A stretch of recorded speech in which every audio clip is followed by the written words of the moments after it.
Mas Bimo, tadi kan Mas Bimo kan ngomong tuh bahwasanya kalau kita pernah bergaul di tempat yang orang suka mengeluh gitu ya, dan ujung-ujungnya saling lomba mengeluh ya kan. Nah, menurut Mas Bimo sendiri, pergaulan yang seperti apa sih yang mendatangkan rezeki itu?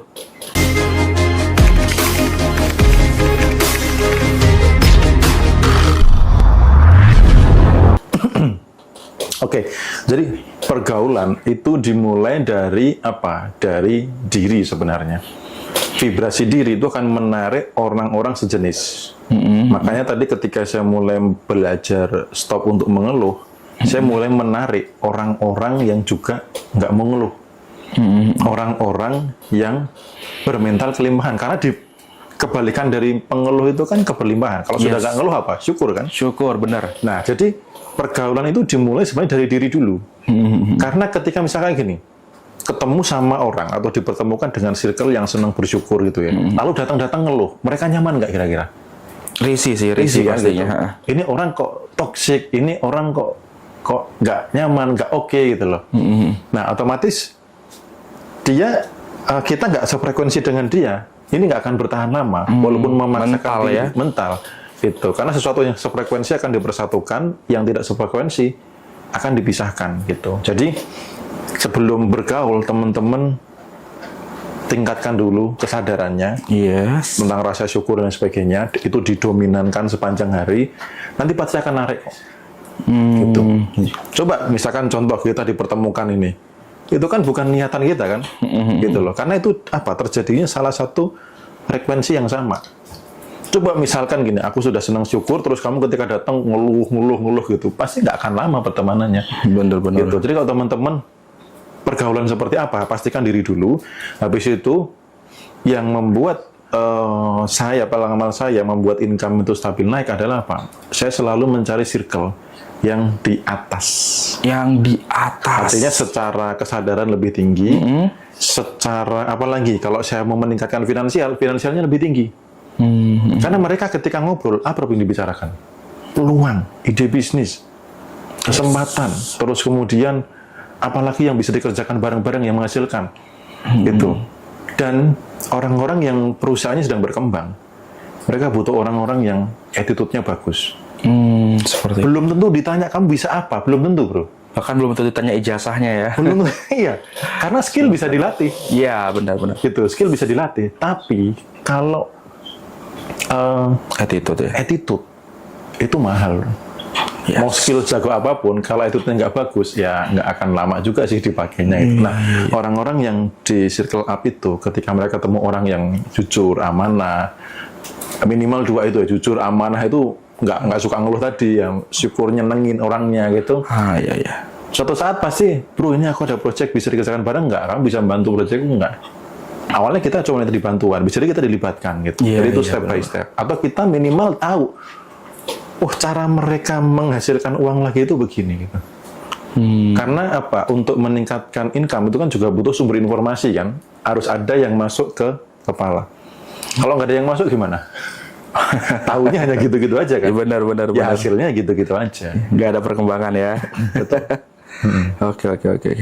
Nah, kalau kita kan harus Mas Bimo tadi kita harus merasakan berlimpah supaya kita berlimpah, kita sesuai apa yang kita rasakan. Apa yang kita rasakan saat ini akan menciptakan kita seperti apa di masa depan, kira-kira seperti itu ya. Nah, kalau kita berasa berlimpah, tapi gimana ya? Kalau kita gini, kita akan berdoa. Berdoa itu kan meminta sesuatu yang belum kita miliki. Ketika kita meminta itu kan berarti kan kekurangan tuh ya, bukan keberlimpahan.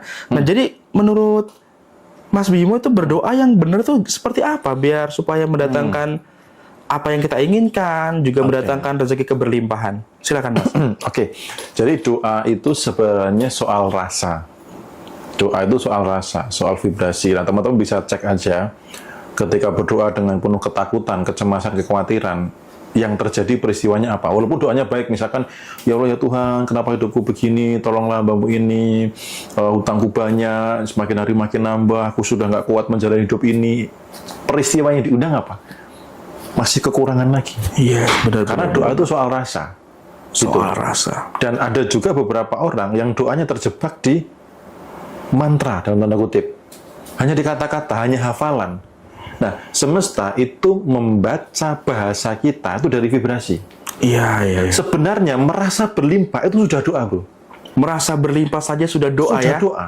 Wah, seperti itu. Itu sudah doa, karena doa itu soal rasa. Jadi, bukan berarti nggak boleh doa yang secara dalam tanda kutip ritual keagamaan ya. Bukan berarti nggak boleh, itu boleh.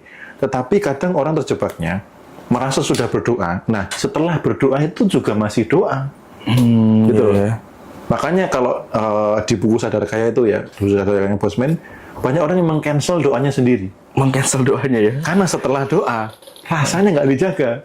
Oh, Cemas, khawatir, gitu takut, gitu. Bahkan istilahnya kayak khawatir doanya dikabulkan atau enggak, kan sebenarnya seperti seolah-olah kayak menghina Tuhan. Gitu loh.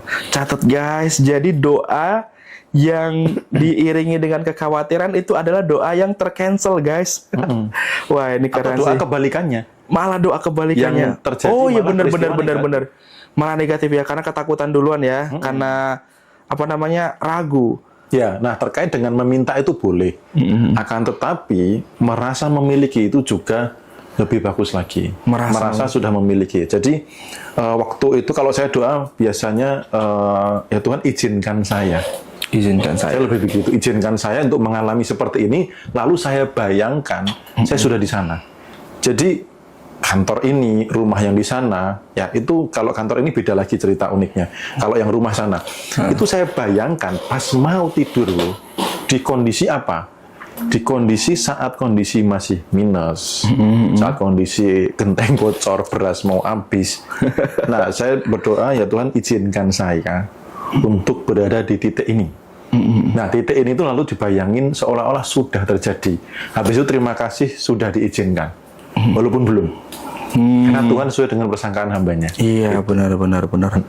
Wah, luar biasa sekali. Jadi ini tiba-tiba mengalir di otak saya nih, Mas Bimo nih. Jadi kan ketika kita berdoa, namun kita ragu gitu kan, kita doanya tercancel, itu gimana ya? Ketika kita berdoa ragu itu kayak kita meragukan Tuhan. Sementara Tuhan itu kan ya Allahu Akbar gitu ya kan, Allah Maha Besar. Kita ragu nih sama yang Maha Besar. Ini udah kayak dosa juga, jangan-jangan kita sadari ya. Betul banget, betul. Aku jadi ingat. Jadi kata Allahu Akbar ini apakah hanya di sini? Iya, atau di vibrasi yang memancar gitu loh? Ya, benar. Ya itu waktu itu pernah ada saudara yang karena lagi kolaps, terus kemudian habis itu mengikhlaskan rumahnya untuk akhirnya dilelang gitu ya. Terus habis itu udah Mas tak ikhlasin, habis ini aku ngontrak dulu nggak apa-apa lah gitu. Saya bilang gini, loh kenapa nggak minta rumah 2M lagi? Saya bilang gitu. Katanya Allah Maha Besar. Kenapa minta yang kecil? Nah itu dia. Ya benar.